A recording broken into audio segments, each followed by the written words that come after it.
Nós vamos hoje e no próximo domingo falar sobre a ceia. E com a graça de Deus, a permissão de Deus, no próximo domingo nós estaremos todos reunidos aqui, o grupo todo, para nós podermos participar então do nosso primeiro momento da mesa do Senhor, da ceia do Senhor. E para isso eu gostaria que nós abríssemos a palavra de Deus em um dos textos que são um dos textos mais claros sobre a ceia do Senhor, que é 1 Coríntios 11, a partir do verso 17. 1 Coríntios 11, 17.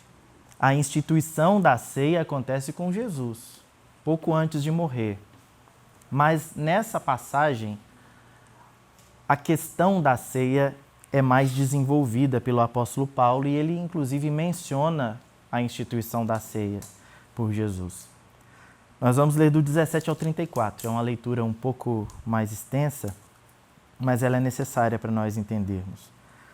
1 Coríntios 11, a partir do 17. Vou ler na NVT. Nas instruções a seguir, porém, não posso elogiá-los, pois quando vocês se reúnem fazem mais mal que bem.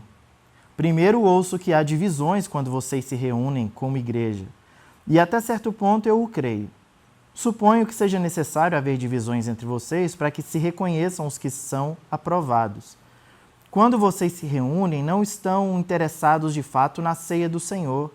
Alguns de vocês se apressam em comer a própria refeição, como resultado, alguns passam fome, enquanto outros ficam embriagados. Será que vocês não têm casa onde comer e beber? Os que querem ou querem mesmo envergonhar a igreja de Deus e humilhar os pobres? O que devo dizer? Querem que eu os elogie? Certamente não os elogiarei por isso. Pois eu lhes transmiti aquilo que recebi do Senhor. Na noite em que o Senhor Jesus foi traído, ele tomou o pão, agradeceu a Deus, partiu e disse: Esse é o meu corpo que é entregue por vocês, façam isso em memória de mim. Da mesma forma, depois da ceia, tomou o cálice e disse: Esse cálice é a nova aliança, confirmada com o meu sangue, façam isso em memória de mim sempre que o beberem. Porque cada vez que vocês comem desse pão e bebem desse cálice, anunciam a morte do Senhor até que ele venha. Assim, quem come do pão ou bebe do cálice do Senhor indignamente é culpado de pecar contra o corpo e o sangue do Senhor. Portanto, examinem-se antes de comer o pão e beber o cálice. Pois se comem do pão ou bebem do cálice sem honrar o corpo de Cristo, comem e bebem julgamento contra si mesmos. Por isso, muitos de vocês estão fracos e doentes, e alguns adormeceram. Se examinássemos a nós mesmos, não seríamos julgados dessa maneira. Mas quando somos julgados pelo Senhor, estamos sendo disciplinados para que não sejamos condenados com o mundo.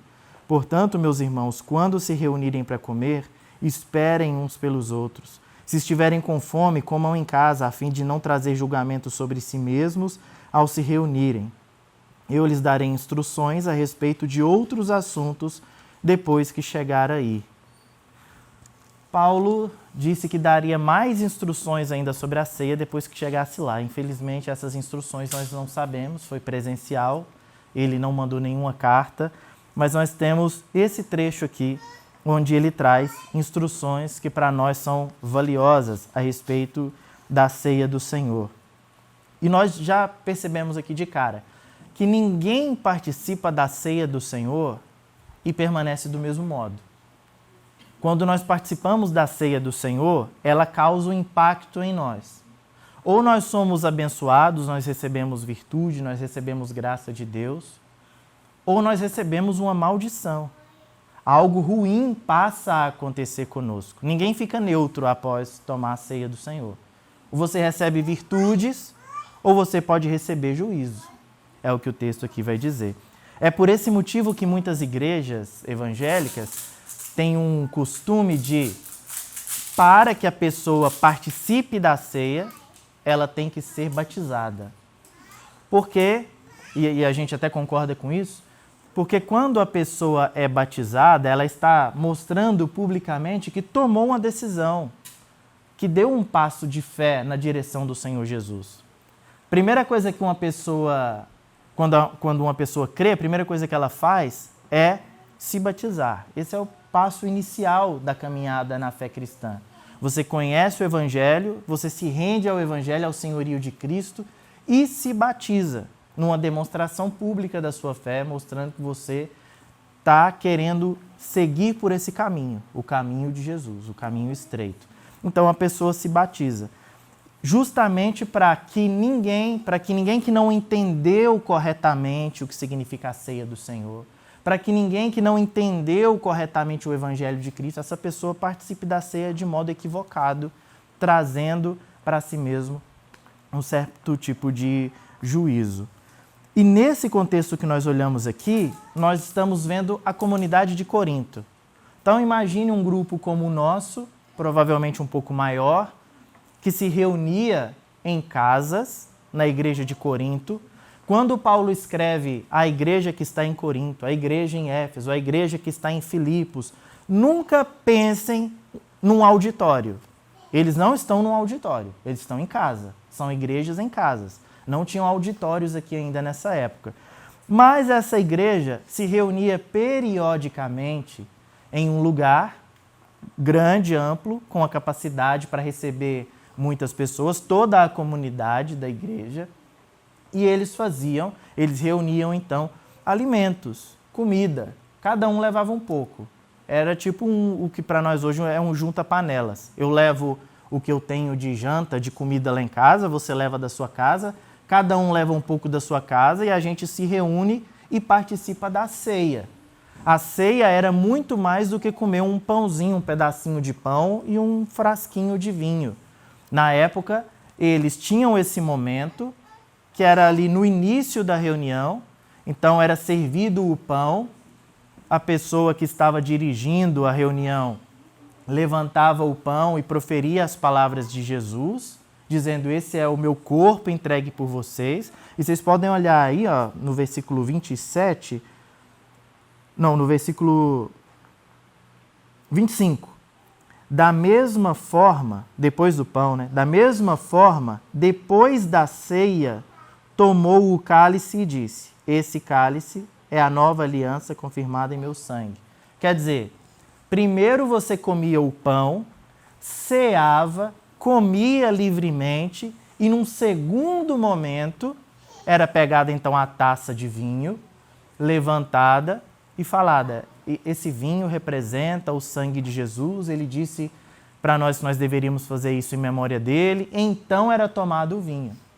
Perceberam que aqui eles comem do pão, ceiam, jantam e num segundo momento pegava-se a taça de vinho que celebrava o sangue de Jesus. Era assim que eles faziam. E a igreja de Corinto é uma igreja que provavelmente, se nós olhássemos o Instagram dela, nós iríamos querer participar. Se nós olhássemos as publicações da igreja de Corinto, a vida da igreja, as programações, é bem possível que era uma igreja que nós gostaríamos de participar. O próprio apóstolo Paulo, no início da carta, no capítulo 1, verso 2, ele diz que os coríntios, a igreja que está em Corinto, era uma igreja santificada por Deus. Uma igreja santa, os santos que viviam em Corinto. Então era uma igreja santa, uma igreja separada pelo próprio Deus. Nós não estamos falando aqui de pessoas completamente zoadas. Não, santas, pessoas santas, escolhidas por Deus. Outra coisa que essa igreja era interessada em aprender mais de Deus. Se você pega o início do capítulo 7, Paulo está dizendo assim: acerca das perguntas que vocês fizeram na carta, vou responder-lhes agora. Paulo passa a responder os coríntios a respeito de umas perguntas que eles fizeram para Paulo antes, o que demonstra interesse. E Paulo começa a falar sobre casamento no capítulo 7. Depois, no capítulo 8, Paulo fala assim: acerca das comidas sacrificadas aos ídolos que vocês me perguntaram, o meu posicionamento é esse, esse e esse. Depois, no capítulo 12, acerca do dom de línguas e das manifestações de dons espirituais, a minha posição é essa, essa e essa. E lá no capítulo 16, acerca da coleta de dinheiro que vocês estão fazendo, que vocês me questionaram, eu digo para vocês fazerem desse modo. Então, era uma igreja interessada. Ela tinha dúvidas, ela tinha questões, E quando tinha essas questões, ela perguntava. E mandaram cartas perguntando a Paulo para que Paulo respondesse essas objeções, essas questões. E era uma igreja obediente. Se você voltar no mesmo capítulo 11, olha o verso 2 do capítulo 11, o que Paulo diz. Eu os elogio, porque vocês sempre têm se lembrado de mim e têm seguido os ensinamentos que lhes transmiti.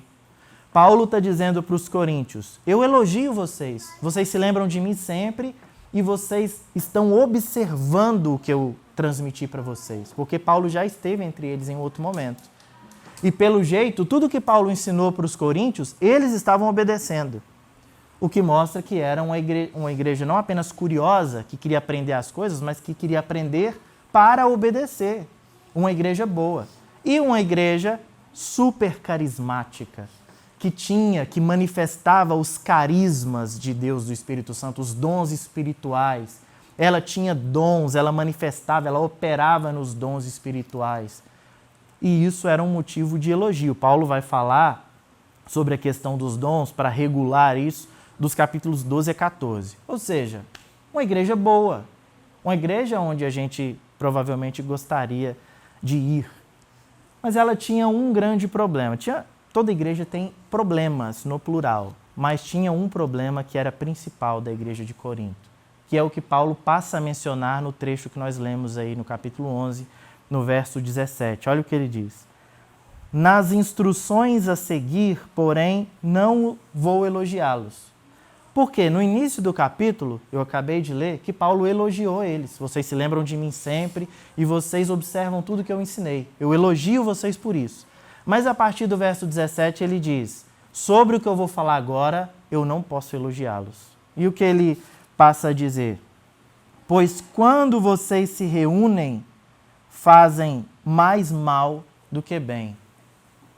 Apesar da igreja ser uma igreja santa, uma igreja interessada, obediente, onde os dons do Espírito Santo se manifestavam, eles tinham um problema, que eles não podiam ficar juntos. As reuniões eram reuniões adoecidas. Eram pessoas cheias de Deus, eram pessoas santas, eram pessoas obedientes, interessadas, mas quando se reuniam, era insuportável a comunhão, a reunião. Não dava. Era impossível estar junto. E Paulo vai mostrar que essa igreja, infelizmente, tem esse problema que mina a estrutura da igreja, que são as divisões, as facções. Cada um interessado naquilo que é propriamente seu. Cada um interessado em satisfazer os interesses do seu grupo, porque a igreja era dividida em grupos. E se você voltar lá no capítulo 1, a partir do versículo 11, Paulo vai falar, eu soube pela família de Cloe que vocês começaram a se dividir. E uns dizem, eu sou de Paulo, eu gosto do apóstolo Paulo. E outro grupo na igreja diz, eu gosto do Apolo, o cara que veio depois de Paulo. Como Apolo pregava bem. E outro ainda vai dizer, para mim o cara é Pedro. Pedro é o nome, Pedro é o cara. E outros, um outro grupinho vai dizer, pois eu sou de Cristo, enquanto vocês todos são de homens, eu sou de Cristo, que Cristo é o maior.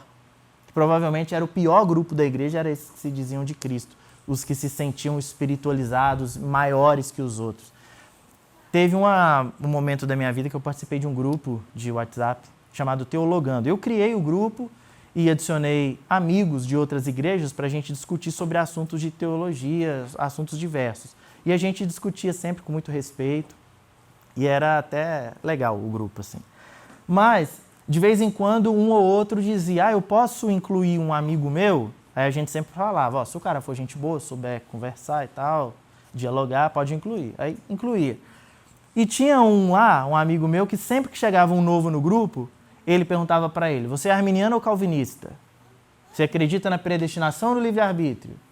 Para o cara dar o posicionamento dele. E um deles, que chegou no grupo, disse assim, eu sou de Jesus. Aí, quer dizer, Todo o resto que é o arminiano calvinista não é, né? Eu sou de Jesus. Mas você tem algum lado que você prefere? Eu prefiro a Bíblia. O que é esse tipo de pessoa, esse tipo de argumentação que leva para um lado de que vocês são de homens, vocês são adeptos de ideias humanas, pois eu sou adepto de Jesus. Participei já de alguns cultos onde o pastor dizia: eu não quero saber nem de Armínio nem de Calvino, eu quero saber da Bíblia. Como se fosse possível esse tipo de isenção, como se nós não nos aproximássemos do texto bíblico já com uma predisposição, uma cosmovisão, uma coisa que nos foi ensinada, orientada. A pessoa pode ter dúvida, a pessoa pode falar: olha, eu não tenho conhecimento suficiente para abraçar nenhum nem o outro. Agora a pessoa dizer: eu sou de Jesus e vocês aí, vocês são desses caras, eu sou de Jesus. Esse grupinho, os que eram de Jesus, tinha na igreja de Corinto. Um era de Paulo, outro era de Apolo, outro era de Pedro, e tinha os que falavam: pois eu sou de Jesus, que provavelmente eram os caras mais complicados da igreja. E essa igreja que se mostrava então dividida, ela gerava outros transtornos, como por exemplo, você pega o capítulo 6, você tem um irmão que está processando, que está levando um outro irmão a um tribunal. E Paulo fala com eles a respeito disso, dizendo: gente, esse é um assunto interno da igreja e vocês estão levando para um juiz, para o público. Está todo mundo sabendo das divisões, das intrigas que há entre vocês. Por que vocês não resolvem isso internamente? Mais tarde a gente vê uma outra divisão exatamente por causa de comida sacrificada aos ídolos, no capítulo 8, onde tem um grupo que se sente forte. Eu sou forte, eu já entendi, eu sou maduro na fé. E um outro grupo que são os fracos, são ainda as criancinhas na fé, os que precisam de ajuda, de auxílio. E os fortes estavam meio que não se importando com os fracos. E Paulo vai dizer que cabe aos fortes cuidar dos fracos, como cabe a um adulto cuidar das crianças. Hoje o William estava compartilhando mais cedo de uma experiência que ele teve, num jogo de interclasse, de queimada de crianças, alguns adultos brigando, rivalizando com o comportamento infantil. Então a gente olha para isso e pensa: gente, os adultos, espera-se dos adultos que eles se comportem como adultos e não como as crianças, criando rivalidade. E assim Paulo dizia para eles: vocês que são os fortes, os adultos na fé, tratem os fracos como crianças, que é algo que eles não estavam fazendo. Muitos que tinham dons espirituais, por causa da divisão que havia na igreja, agiam e manifestavam dons cheios de vaidade. Eu tenho o dom tal. E o outro dizia: mas eu tenho o dom tal. Mas o meu dom é maior que o seu, porque eu falo em línguas. E o outro: mas eu profetizo. Tudo na igreja, todas as pautas, tudo o que acontecia na igreja era motivo para divisão. E os encontros eram problemáticos por causa disso. E claro, aqui na ceia, nós vamos ver que essa divisão se manifesta. Pessoas divididas, inclusive na ceia do Senhor. E com isso, nós percebemos que uma comunidade que não observa a ceia do Senhor de modo correto, ela passa por questões, por cenários, ela passa por questões gravíssimas. E eu quero falar hoje, olhando para esse texto, de 3 situações gravíssimas que uma igreja, que uma comunidade pode passar caso essa comunidade não observe corretamente a ceia do Senhor. Para isso, nós vamos olhar mais uma vez para o texto. A primeira das situações é confundir o que é meu, você confundir o que é seu com aquilo que é de Deus. Essa é uma situação grave. Quando eu confundo o meu pensamento, a minha concepção da realidade, da espiritualidade, das coisas, quando eu confundo o meu modo de pensar com a palavra de Deus. Eu passo a entender que aquilo que é o meu jeito de fazer é o que Deus quer que seja feito. Olhe aí, por favor, para o versículo 20. Paulo diz: quando vocês se reúnem, não estão interessados de fato na ceia do Senhor. Uma outra versão vai dizer: quando vocês se reúnem, não é a ceia do Senhor que vocês observam, não é a ceia do Senhor que vocês fazem. Por quê? Os coríntios estavam fazendo algo muito similar.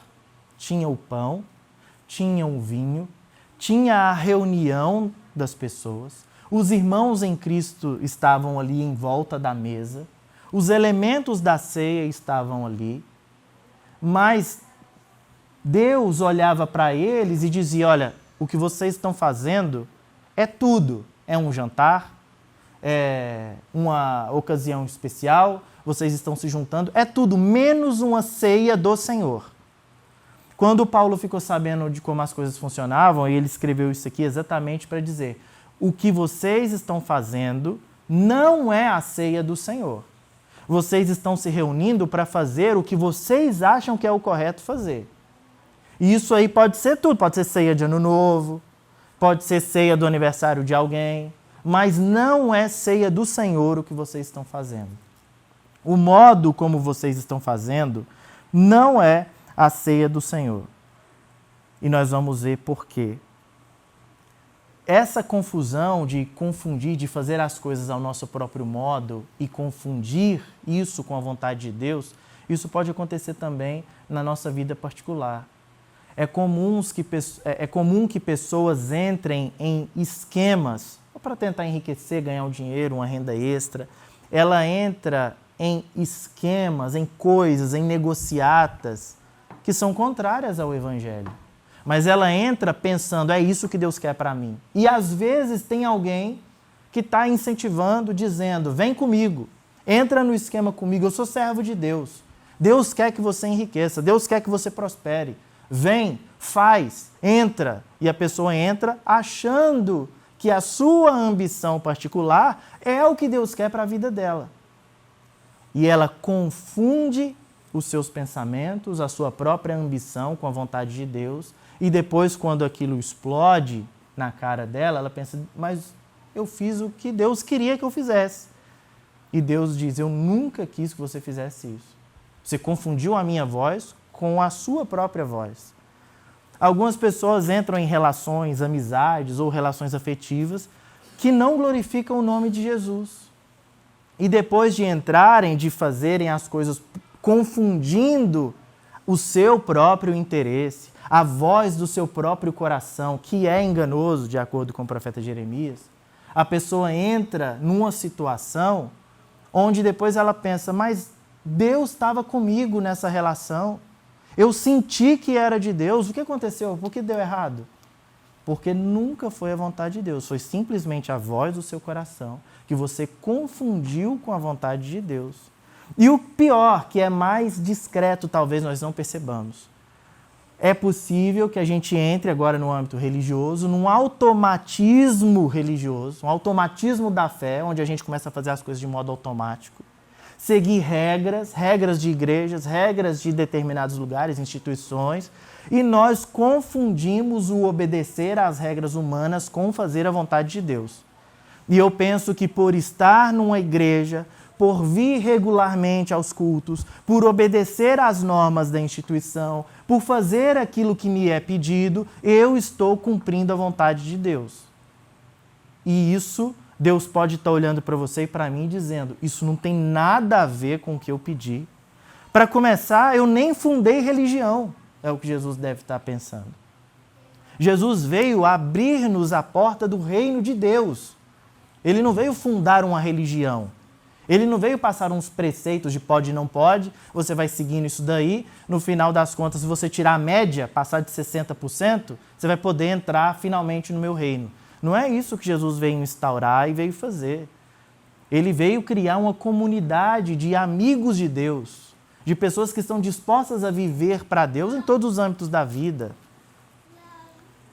A igreja de Corinto confundia a sua ceia particular, o seu modo de fazer a ceia, o seu modo de comer em conjunto com a ceia do Senhor. E Paulo está dizendo, isso que vocês fazem não é do Senhor, não é ceia do Senhor. O Calvino vai dizer que o coração humano é uma fábrica de ídolos. É muito possível que nós criemos ídolos, substitutos de Deus, inclusive em questões religiosas, achando que fazendo determinada coisa eu estou agradando a Deus. E o pior, gente, o que é mais complicado, às vezes nós estamos fazendo algo que é contrário à vontade de Deus e está tudo bem. Tipo assim, está dando tudo certo. Você está desobedecendo a Deus, você está ignorando o Senhor Jesus, você está indo contra o Evangelho, mas você olha para a sua vida, está dando tudo certo. As coisas estão andando, as coisas estão caminhando. É possível que igrejas estejam agora funcionando com o rol de membros aumentando, dízimo entrando, tudo funcionando, aparentemente dando tudo certo, e Deus não está participando daquilo. O grande exemplo disso é o que Jesus ordena que João escrevesse à igreja de Laodiceia em Apocalipse capítulo 3. A partir do versículo 14, quando ele vai falar da igreja de Laodiceia, ele vai dizer, vocês são uma igreja morna, vocês não são frios e nem são quentes, mas vocês se acham bons. Porque a igreja de Laodiceia dizia, eu sou rico, eu sou poderoso, ou eu sou poderosa, não preciso de coisa alguma. E Jesus diz para a igreja, vocês não sabem que vocês são miseráveis, pobres, cegos, vocês precisam comprar de mim colírio para os olhos de vocês. E o pior, né? Que às vezes a gente não para pensar. O versículo 20 do capítulo 3, Jesus diz, eis que eu estou à porta e bato. Se alguém ouvir a minha voz e abrir a porta, entrarei em sua casa, cearei com ele e ele comigo. Jesus está dizendo isso para uma igreja que estava funcionando bem, a igreja estava indo bem, eles não passavam por perseguição, era uma igreja rica, uma igreja que estava próspera, e Jesus estava batendo do lado de fora, pedindo para entrar. É bem possível que a gente faça coisas e as coisas vão dando certo e Jesus esteja do lado de fora. É bem possível que a gente faça algo que Jesus não aprove e nós nem percebamos, como estava acontecendo na igreja de Corinto aqui. Em segundo lugar, uma segunda situação que pode ser gravíssima no nosso meio, caso nós não observemos bem a ceia do Senhor, que é replicar na nossa comunidade, trazer para o nosso meio as injustiças que acontecem no mundo. Não sei se vocês já ouviram a frase o mundo está entrando na igreja. Geralmente isso está associado a alguma coisa estética ou sensorial. Ah, olha o tipo de música que está sendo tocada na igreja. Um carinha vai e apresenta uma música, um rap na igreja. Rap na igreja? É o mundo entrando na igreja. Isso não tem cabimento. Parede preta na igreja? Isso é o mundo entrando na igreja. Geralmente tem a ver com coisas estéticas, aí a gente olha e fala, ó, isso aí é o mundo entrando na igreja. Teve um momento que ter uma bateria na igreja era o mundo entrando na igreja. Uma guitarra com distorção é o mundo entrando na igreja. O pastor pregando, às vezes, com um fundo musical atrás, ó, é o mundo, o psicologismo entrando na igreja. Mas isso aqui que está acontecendo na igreja de Corinto é o mundo entrando na igreja. Vamos ler aqui os versículos 21 e 22. Alguns de vocês se apressam em comer a própria refeição. Como resultado, alguns passam fome, enquanto outros ficam embriagados. Será que vocês não têm casa onde comer e beber? Ou querem mesmo envergonhar a igreja de Deus e humilhar os pobres? O que devo dizer? Querem que eu os elogie? Certamente não os elogiarei por isso. O que acontecia era que no Junta Panelas, numa igreja cheia de gente plural, você tinha pessoas ricas, bem de vida, e você tinha pobres. A sociedade romana proporcionava isso, como a nossa sociedade também. Você tem pessoas muito ricas e pessoas que passam fome. Os ricos, que tinham condições financeiras, levavam da sua farta despensa para a igreja. Levavam as suas grandes panelas, os seus pães, e colocavam em cima da mesa. Os pobres ou levavam do pouquinho que tinha, ou nem levava porque não tinha para levar. E o que acontecia é que, nessa reunião, que deveria ser a ceia do Senhor, cada um comia o que levava. Os ricos comiam dos seus banquetes, que eles levavam, e os pobres que ficavam no canto, desprezados, esperando uma oportunidade para os outros acabarem de comer, para eles poderem comer, muitas vezes saíam sem comer dessas reuniões. Enquanto alguns bebiam todo o vinho que levavam, de modo que ficavam embriagados, é o que Paulo fala aqui, alguns ficavam embriagados na ceia do Senhor, outro passava sede, porque não sobrou um golinho de vinho para ele tomar. Desse modo, a igreja estava replicando, trazendo para o seio da igreja exatamente as injustiças que acontecem no mundo. Pessoas que têm muito, a hierarquia que existe no mundo, ela estava sendo espelhada na igreja.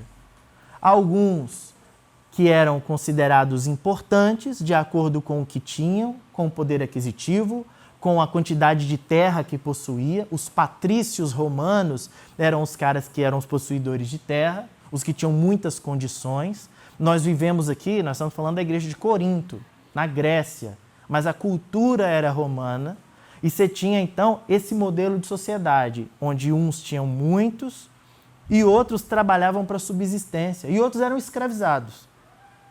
E isso acontecendo dentro da igreja. Pessoas sendo humilhadas, é o que Paulo está dizendo aqui. Vocês querem humilhar os pobres? O cara fica de canto, esperando, na expectativa dos ricos acabarem de comer, para sobrar alguma coisa para eles se alimentarem. Percebem agora como Paulo, dizendo antes, isso que vocês fazem, essa ceia que vocês fazem, não é ceia do Senhor. É por causa disso aqui. Olha o que estava acontecendo no meio do que deveria ser o povo de Deus. E um Deus que falou em vários momentos contra a injustiça. Você pega o Salmo 82, versículo 3, lá está falando sobre a defesa dos direitos dos injustiçados. Você pega Provérbios 28, 27, você vê a sabedoria ali do pregador falando que aquele que dá aos pobres é abençoado. E o que vira as costas para o que tem necessidade é amaldiçoado. Você pega o profeta Isaías no capítulo 1, verso 17, ele dizendo que uma das principais funções do povo é olhar para os órfãos e para as viúvas e assisti-los nas suas necessidades. A igreja precisa olhar, precisa parar e olhar para os vulneráveis que estão à nossa volta. E o pior aqui, para os vulneráveis que estão dentro da igreja. E eles não prestavam atenção.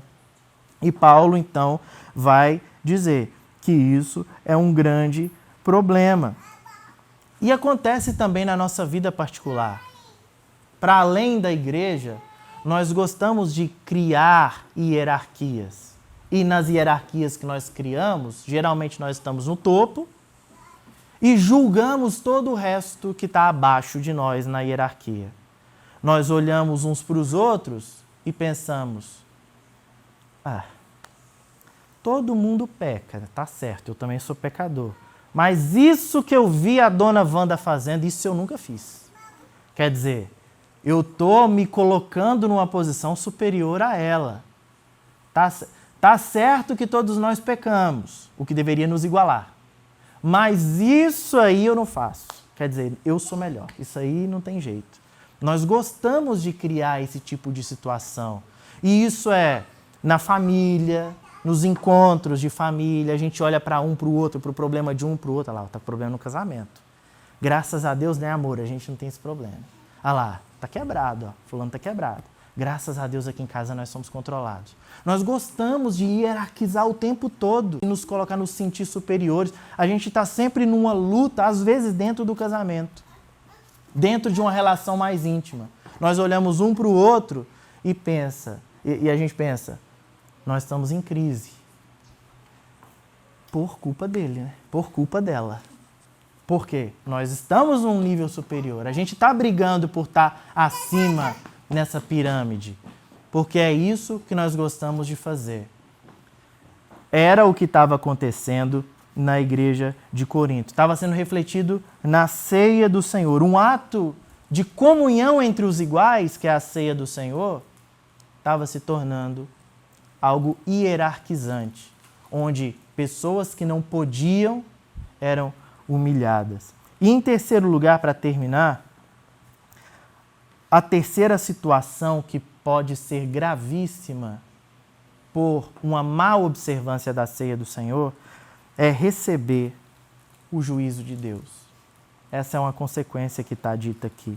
Versos 27 a 30.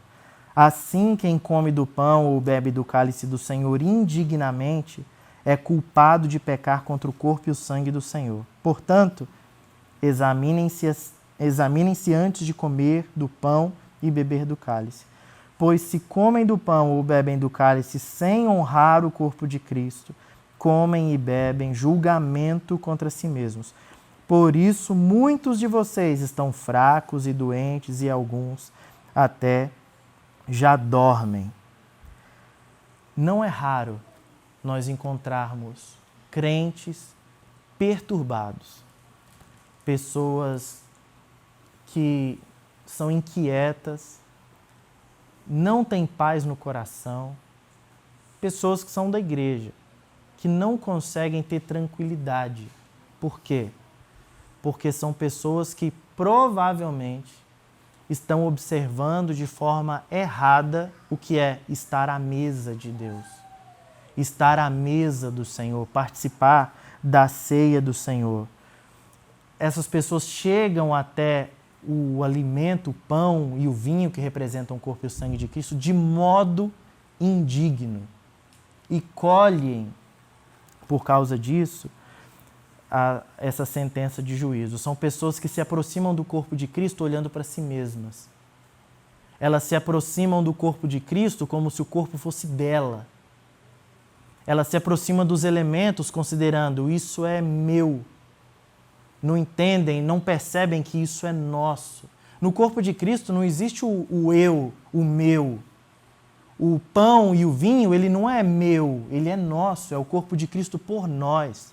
A pessoa que chega de modo indevido diante da ceia, diante da mesa do Senhor, ela começa a sofrer isso. Geralmente são pessoas que não perdoam, são pessoas que não pedem perdão, são pessoas que não buscam reconciliação e elas trazem esse tipo de pensamento e de prática para dentro do corpo de Cristo, fazendo com isso uma violação ao corpo de Cristo, tornando-se indignas de participar da ceia do Senhor.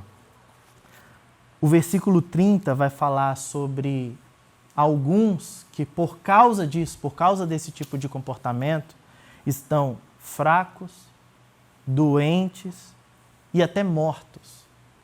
O dormir aí é só um eufemismo para morrer. Por causa disso, alguns de vocês estão fracos, doentes e dormem, estão morrendo.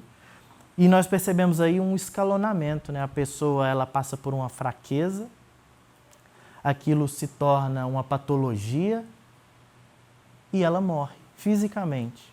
Mas antes de morrer fisicamente, ela mata relações, ela mata a comunhão, ela é uma pessoa que passa a se afastar e por se afastar passa a se tornar fraca. Aquilo vai adoecendo ela psicologicamente, ela vai ficando fraca na fé, ela vai adoecendo na sua espiritualidade e quando ela se dá por si, ela está prestes a morrer espiritualmente e, em alguns casos, até fisicamente. Uma coisa que nós aprendemos com a ceia do Senhor é que a vida em Cristo ela é necessariamente uma vida comunitária. Essa coisa de que eu vou servir a Deus sozinho lá em casa, eu cansei de igreja. Não dá, eu vou servir a Deus sozinho. Isso não é possível em Jesus Cristo. É um reino que Deus nos chama para participar? Um reino comunitário. É você com outras pessoas. É nós ajudando-nos, caminhando juntos. Nós não fomos chamados para uma corrida. Caminhar, o caminho de Cristo, ele não é uma corrida onde eu estou disputando com você. Nossa, o Samuel tá sabendo mais que eu. Deixa eu correr aqui para eu mostrar que eu sei mais que ele. Não é uma corrida, não é uma disputa. Nós não estamos em disputa aqui. Nós estamos em peregrinação. Num caminho onde o desejo é que todos nós cheguemos juntos. E é por isso que Paulo fala que nós devemos esperar uns pelos outros. Quando alguém está mal, o fraco na fé, eu não deixo ele à beira do caminho, deixa esse fraco aí, não dá conta de andar com a gente, deixa aí.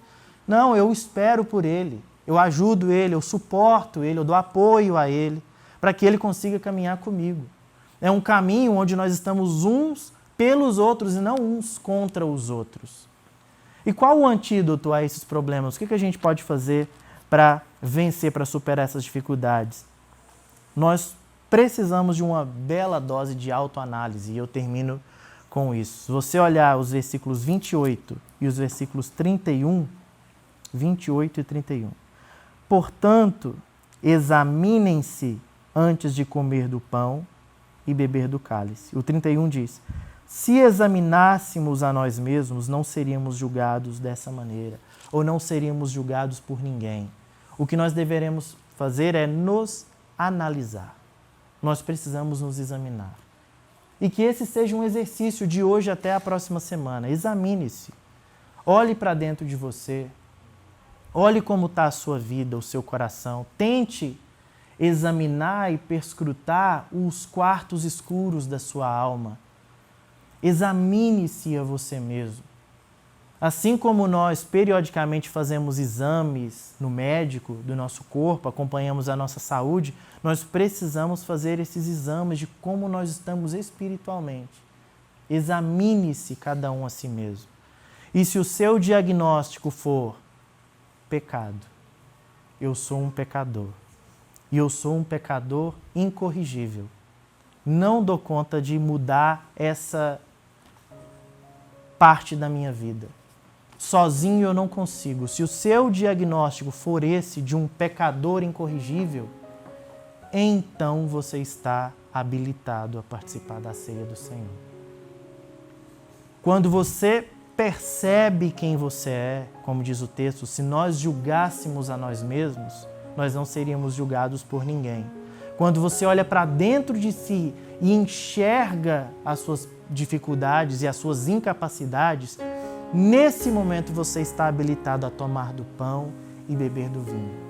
Porque é exatamente porque você é assim que houve um derramar do sangue do Senhor Jesus na cruz. Foi por causa de você ser assim que houve a necessidade dele dar o seu corpo por nós.